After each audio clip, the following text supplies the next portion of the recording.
Borno State government rejects planned nationwide protest. Kebbi State Governor flags up distribution of agricultural inputs, 48,000 farmers to boost farming in the state. A very good evening and thank you for joining us tonight. Today is Thursday, 18th of July 2024, which is equivalent to 12 of Muharram, 1446 after the Hijrah of the Prophet, peace be upon him. I am Rahma Haruna Berniwa.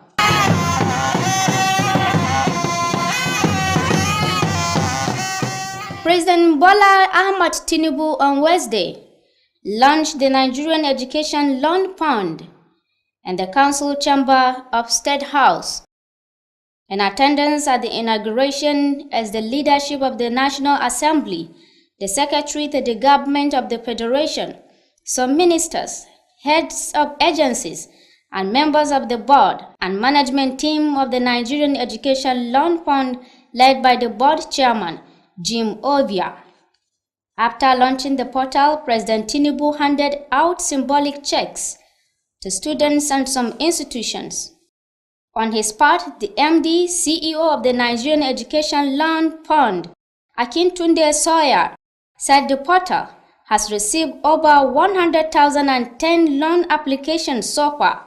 This is coming a few weeks after President Tinubu approved 35 billion for the scheme's take-up, targeting 70,000 initial applicants. Obia had approved the disbursement of loans to successful applicants during its inaugural meeting in Abuja last month. The student loan scheme seeks to provide financial support, including school fees and stipends to eligible students nationwide. Over 1.2 million students are expected to benefit from the first phase of the program. President Bola Ahmed Tinubu has approved the appointment of Mrs. Didi Esther Walson-Jack as head of the Civil Service of the Federation with effect from August 14, 2024. A statement signed by Ajuri Ngelale, the special advisor to the President, Media and Publicity, said Mrs. Walson-Jack was appointed as Federal Permanent Secretary in 2017 and has served in several ministries. The new appointee will take over from the incumbent head of the Civil Service of the Federation, Dr. Paula Sadeyemi Esan, who is due to retire on August 13, 2024. President Tinubu, while thanking the outgoing head of service for her stewardship, tasked the incoming head of service to discharge her duties with innovative flair, integrity, and stringent adherence to the extant rules and regulations of the Civil Service of the Federation. Stakeholders at a one-day consultative meeting on peace building in Maiduguri, the Borno State capital, has unanimously resolved not to participate in the planned nationwide protest on the current economic hardship being experienced in the country. The meeting, which was convened by the Borno State government, also discussed ways to sustain the relative peace in the state. Our Northeast correspondent, Bilal Musa from Borno State, reports that the governor, in a remark, said the state has suffered a lot of devastation due to 15 years of Boko Haram insurgency. According to him, the conflict had claimed more than 200,000 lives, while another 300,000 people could not be accounted for. The governor remarked that over the years, the state has suffered a lot of challenges, ranging from insurgency to economic dislocation, noting that despite the obstacles, the state has witnessed a gradual return of peace and stability. He emphasized that the proposed mass protest threatens to undermine the hard-earned progress, calling on the stakeholders to consider the consequences of the mass protest. While acknowledging the hardship faced by Nigerians and people of the state in particular, Zulum promised to do everything possible to ameliorate the economic hardship. Shehu of Borno, Alhaji Abubakar ibn Umar Garbai Al-Kanemi, said the traditional institutions were not in support of the protest, noting that all the traditional rulers will continue to sensitize their subject on the dangers of the proposed mass protest. He called on the federal government to resuscitate the Chad Basin Development Authority, which will not only boost food security, but also provide job opportunities to the teeming unemployed youth. The meeting was attended by heads of security agencies, religious leaders, the Borno Elders Forum, civil society organizations, women and youth groups, and the Nigerian Union of Journalists. The Sokoto State University, SSU, and Cape Coast Technical University, Ghana, have signed a Memorandum of Understanding for academic advancement. The signing ceremony took place on Tuesday, July 16, 2024, at the Sokoto State University Senate Chamber. A statement issued to newsmen by the Information Officer of the university, Zayani Shehu, explained that the various programs of the MOU will commence upon completion of all necessary regulatory requirements as stipulated by the National Universities Commission. Additionally, the partnership encompasses various collaborative initiatives, including staff exchange, research collaborations, innovation projects, and students exchange programs.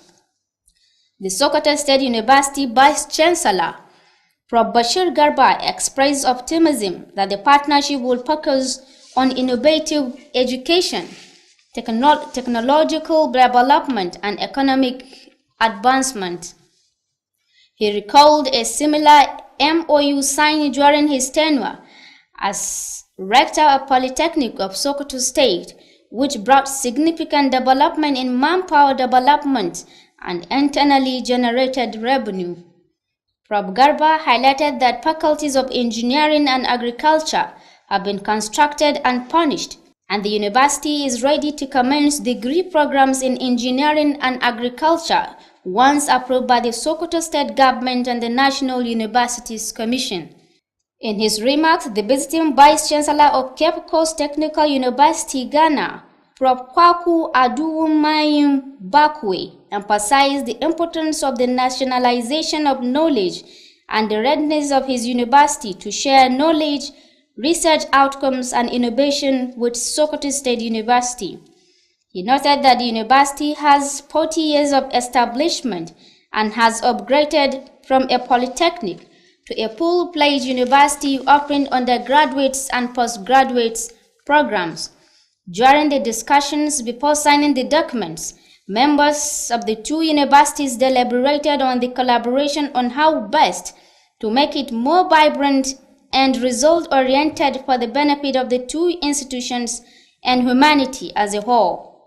The MOU signing was witnessed by SSU staff, including the Deputy Vice-Chancellor, Administration, Prof. Attahir Ahmad Sipawa, Representative of the Registrar, Malang Inwa Garba Muhammad, Basa, Alhaji Muhammad Sahabi Tambuwal, University Librarian, Dr. Ibrahim Muhammad Maidamma Purpuri, Deans and Directors, among others, while Prof. Bakwe was accompanied by Prof. Lawrence Atepo, Pro Vice-Chancellor and the Director of Research Development and Postgraduate School, Prof. Emmanuel Bampo Agai.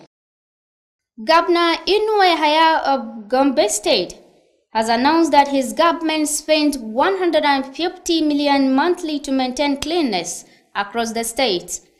Bilal Musa from the east of the country reports that Governor Yahya stated the administration's commitment to environmental conservation through proper waste management and extensive planting initiatives. During the inauguration of the 2024 district exercise for major storm drains in Gombe Metropolis on Wednesday, Yahya pointed out the importance of street sweeping in demonstrating the government's dedication to environmental sustainability and the overall being of its readiness. The governor called on residents to support the government's effort by utilizing the newly constructed waste collection centers in their communities, stressing that indiscriminate dumping of waste in drains contributes significantly to environmental challenges, particularly flooding, hence the need for collective responsibility to prevent waste from entering drainage systems. The governor noted that improper waste disposal in major storm drains is the primary cause of flooding within the metropolis. Despite efforts by relevant ministries, departments, and agencies to educate communities on the dangers of such practices, significant challenges persist. Governor Yahaya reiterated the government's commitment to environmental conservation through effective waste management and massive tree planting across the state. He announced plans to construct 21 additional waste collection centers under the Agro-Climatic Resilience in Semi-Arid Landscapes project implemented in partnership with the World Bank. He said the State Environmental Protection Agency will ensure the daily evacuation of waste from collection centers in residential areas to maintain a cleaner and healthier environment. Governor Nasir Idris of Kebbi State has flagged up the distribution of assorted agricultural inputs worth 4 billion to no fewer than 48,000 farmers. The epochal intervention will be extended to the farmers in the 21 local governments of the state. Governor Nasir Idris announced this at the ceremony held at the premises of the Kebbi State Agricultural and Rural Development Agency, Kalgo, near Burning Kebbi on Tuesday this week. The largesse is under the NKS program aimed at bolstering food production and ensuring food security in the state and Nigeria in general. The governor expressed happiness that food production in the state has been jacked up by over 300% facilitated by the program. According to the governor, under his administration, no farmer will be left behind, saying agriculture is their comparative advantage. He also said that the NKS program will touch other areas like wash and the provision of more agricultural inputs. Dr. Idris announced that President Bola Tinubu has approved the revocation of the Zuru Road contract, saying that documentation was ongoing for the state government to take over the project. He also said that the State Executive Council has approved the contract for the construction of a 5-kilometer access road in Arugungu, and the contractor will soon mobilize to the site. The governor promised to sustain his efforts to ensure that no part of the state is left behind in the provision of developmental projects. The Commissioner for Budget and Economic Planning, Dr. Abbasani Kalgo, said that the extension of the project was apt and timely. He acknowledged Governor Idris' emancipation and even the development of the state. Kalgo said that the program has been designed to address all the emerging economic problems facing the people of the state, sequel to the uncommon resilience and commitment of Governor Nasir Idris. And that's all of the news for today. But before we go, here are the main points again. We told you earlier that President Bola Ahmed Tinubu has launched Nigerian Education Loan Fund in Abuja. You also heard that the Borno State government has unanimously rejected the planned nationwide protest on economic challenges in the country. And lastly, Kebbi State Governor has flagged up the distribution of agricultural inputs to 48,000 farmers to boost farming in the state. And that wraps up the news update at this hour. On behalf of the news editor Bashir Abubakar and the news production team, I am once again Rahma Haruna Berniwa. Thank you for the privilege of your time.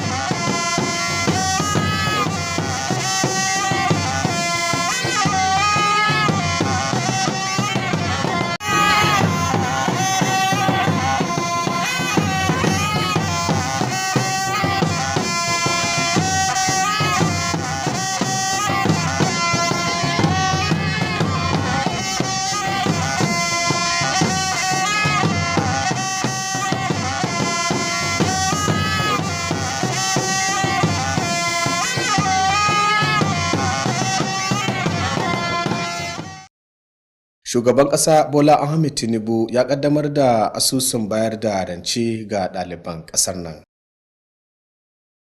Gwamnatin jihar Borno ta yi fatali da shirin nan na tattaki wanda al'ummar ƙasar nan za su gudanar.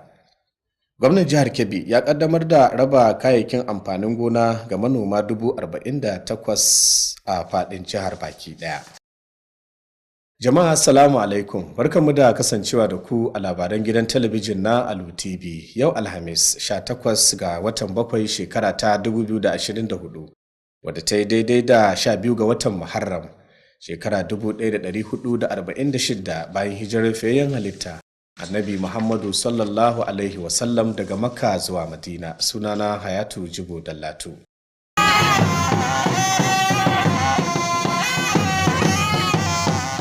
Shugaban ƙasa Bola Ahmed Tinubu ya ƙaddamar da asusun bayar da rance ga ɗaliban ƙasar nan da zumar ganin an bunƙasa sha'anin ilimi. A wani biki da aka gudanar domin ƙaddamar da wannan asusun a fadar shugaban ƙasa da ke Abuja, Shugaba Bola Ahmed Tinubu nan take ya soma da bayar da cikin kuɗi ga wasu ɗalibai da ke faɗin ƙasar nan. Wannan taron da ya samu halartar sakataren gwamnatin tarayya, wasu ministoci, shugabannin hukumomi da sassan gwamnati daban-daban, kazalika da shugaban asusun na bayar da rance ga ɗaliban ƙasar nan. A nasa ɓangare, babban manajan daraktan wannan asusu na bayar da rance ga ɗalibai Akintunde Sauya ya bayyana cewa tuni da suka karbi bukatun wasu ɗalibai da yawan sai kai 110,000 waɗanda suke fatar ganin sun samu wannan rancen. Wannan na zuwa ne makonni biyu bayan da shugaban ƙasa Bola Ahmed Tinubu ya amince da fitar da kuɗi naira biliyan 35 domin farawa da su da akalla ɗalibai 70,000 a matakin farko. Wannan shiri dai na samar da rance ga ɗalibai an fito da shi ne da zumar gana an tallafa musu ta yadda za su riƙa biyan kuɗaɗen karatu lokaci zuwa lokaci, musamman ma dai ga waɗanda suka samu waɗannan gurabun. Aƙalla ana sa ran ɗalibai miliyan 1.2 ne za su amfana da wannan tallafin a kashin farko. A wani labarin kuwa, shugaban ƙasa Bola Ahmed Tinubu ya aminta da naɗa Mrs. Didi Esther Wilson Jack a matsayin shugabar ma'aikata ta gwamnatin tarayya, wadda aikinta zai fara ranar 14 ga wata mai kamawa idan Allah ya kai mu. A cikin wani bayani mai dauke da sa hannun mai taimaka masa akan harkokin yada labarai, Mr. Ajuri Engelele ya bayyana cewa Mrs. Wilson Jack a naɗa ta babbar sakatariya a shekara ta 2017 kuma ta yi aiki a ma'aikatu daban-daban. Mrs. Wilson Jack za ta karbi aiki ne daga mai barin gado Dr. Folashade Yemi Isan, wadda za ta kammala aikinta a ranar 13 ga watan 8 na wannan shekara. Daidai lokacin da shugaban ƙasa Bola Ahmed Tinubu yake godewa Dr. Folashade Yemi Isan akan ƙwazon da ta nuna wajen sadaukar da kai tare da gudanar da ayyukanta kamar yadda ya kamata. Har ila yau ya bukaci sabuwar shugabar ma'aikatar wadda za ta kama aiki da ta zage damtse wajen ganin ta sauke nauyin da aka ɗora mata, musamman wajen kwatanta adalci da kuma gaskiya domin wanzar da aikin gwamnati kamar yadda ya kamata.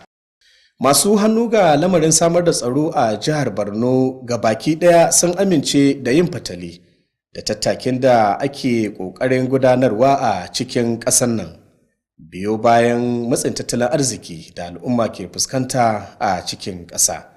Wannan taro dai na wuni ɗaya dukkaninsu sun amince da cewa ya zama wajibi a fuskanci yadda al'amura suke tafiya a cikin jihar Borno da kuma ƙasa baki ɗaya. Wannan taron dai gwamnatin jihar Borno ita ce ta shirya shi da zumar ganin an zaƙula hanyoyin da za su taimaka domin shawo kan matsalolin da al'umma ke fuskanta da kuma ƙoƙarin kawo zama lafiya a tsakanin su. Wakilinmu na yankin Arewa maso gabas Bilal Musa ya ruwaito muna cewa a lokacin da yake gabatar da jawabinsa, gwamnan jihar Borno ya ce ba shakka jihar ta daɗe tana fuskantar ayyukan ta'addanci wanda hakan ya ɗaiɗaita al'umma. A cewarsa wannan matsala ta haifar da salwantar rayuka akalla 200,000 yayin da kuma wasu 300,000 har yanzu sun yi batan dabo. Gwamnan ya ce jihar tasa ta fuskanci kalubale da dama, musamman ma dai a bangaren tattalin arziki da kuma na tsaro. Sai dai kuma ya bayyana cewa sannu a hankali an ci gaba da samun daidaitar al'amurra, musamman ma dai a matakan da ake ɗauka. Ya ce wannan yunkuri da ake yi da gudanar da tattaki a cikin ƙasa al'amari ne da san bai kawo kallo ba, la'akari da nasarorin da jihar ke samu na samun zama lafiya, inda ya ce yana da kyau mahalarta taron sai la'akari da haka tare da tabbatar da ganin an yi fatali da shi. A daidai lokacin da gwamnan ya bayyana cewa ba shakka 'yan Najeriya na fuskantar kalubale da dama, sai dai kuma ya yi alkawalin cewa gwamnatin jiharsa za ta yi iyakacin kokari wajen ganin ta tallafa musu. A nasa bangare Shehun Borno Alhaji Abubakar Ibni Umar Garbai Elkaneme ya ce baki daya sarakunan gargajiya a cikin ƙasar nan sun ƙi amincewa da goyon bayan wannan tattaki wanda za a gudanar, da kuma ya alkawalin cewa za su ci gaba da faɗakar da jama'arsu muhimmancin zama lafiya da kuma ƙoƙarin kaucewa wannan tattakin. Daga nan sai ya kira ga gwamnatin tarayya da ta sake farfadowa da hukumar kula da tafkin Chadi, wanda a cewarsa zai taimaka ainihin wajen bunƙasa samar da abinci da kuma shawo kan matsalar tsaro, kazalika da samar da ayyukan yi ga ɗimbin matasa da ke wannan yankin. Taron da ya samu halartar shugabannin tsaro, malaman addini, dattawa da ke jihar Borno, ƙungiyoyi waɗanda ba na gwamnati ba, ƙungiyar 'yan jarida, ƙungiyar matasa da dai sauransu.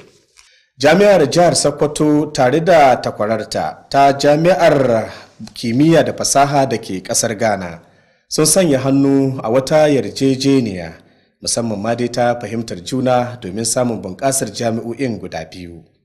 A cikin wani bayani mai ɗauke da sa hannun jami'in yada labarai na Jami'ar jihar Sokoto Zayyanu Shehu ya ce wannan yarjejeniya za ta soma aiki ne matuƙar dai aka cika dukkanin sharuɗan da aka gindaya, musamman waɗanda suka fito daga hukumar kula da jami'o'i ta Najeriya.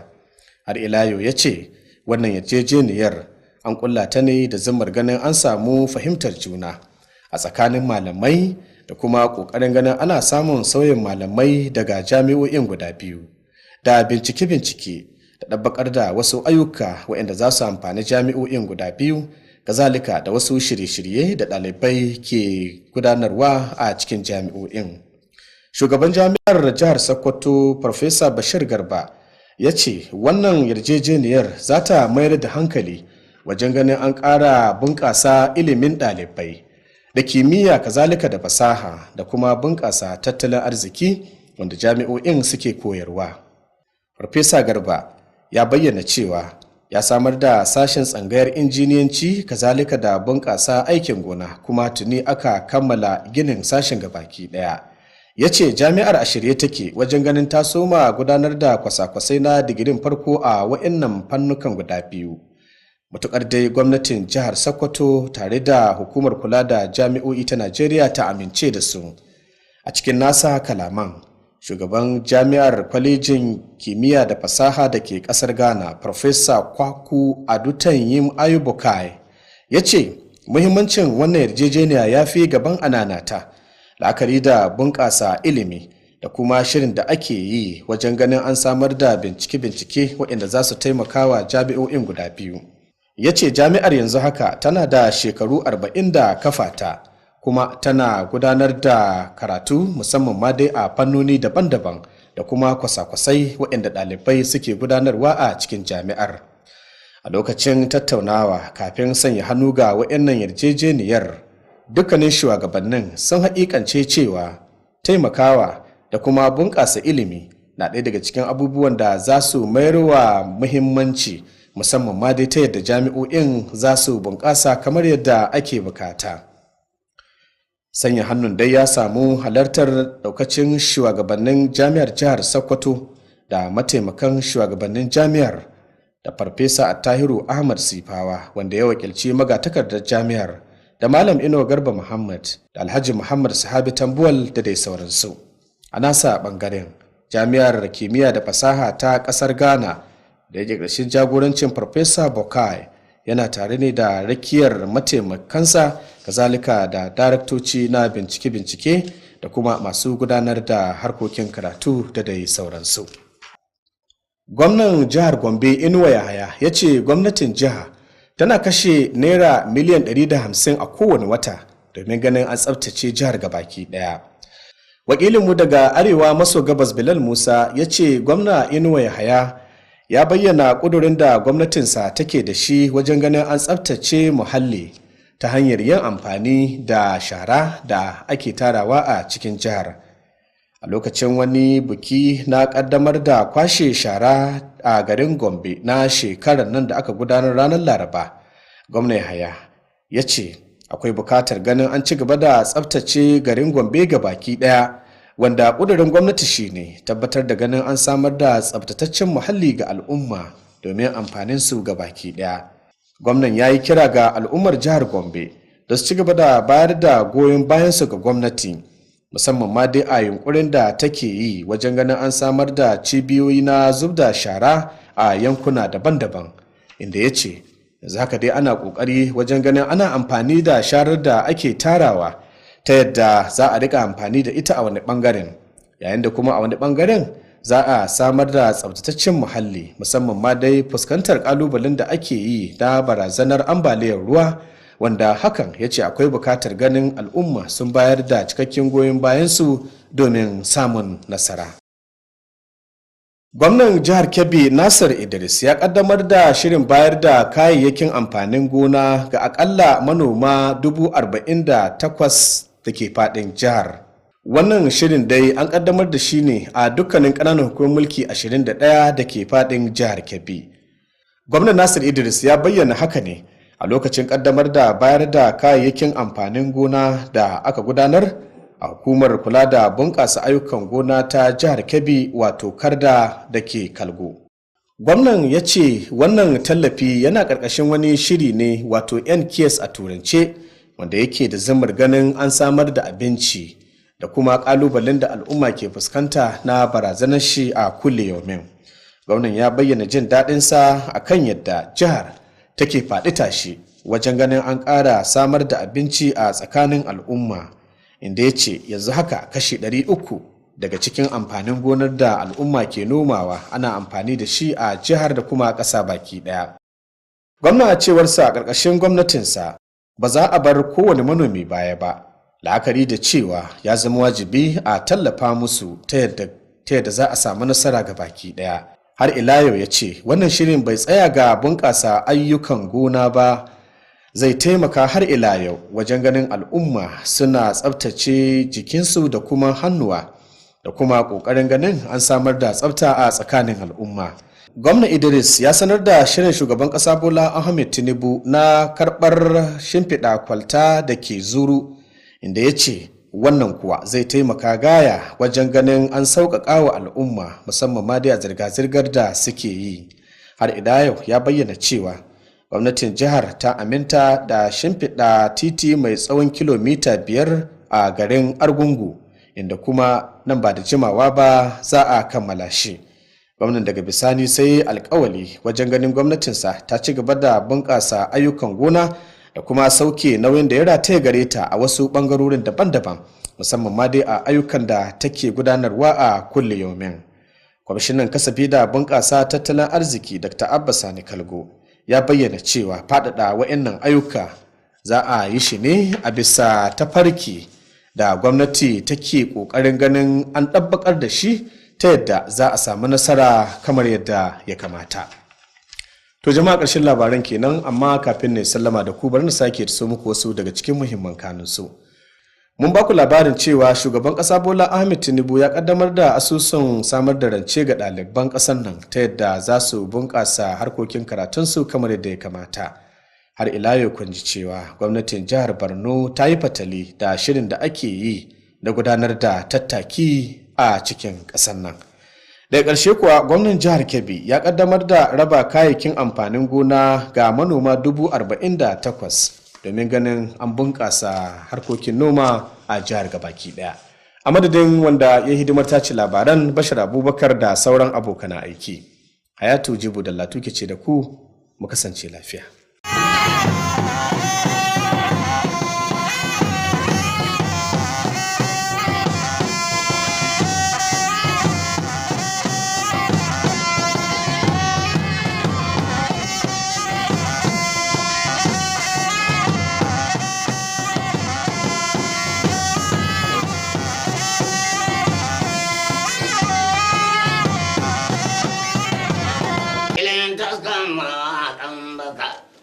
Come on.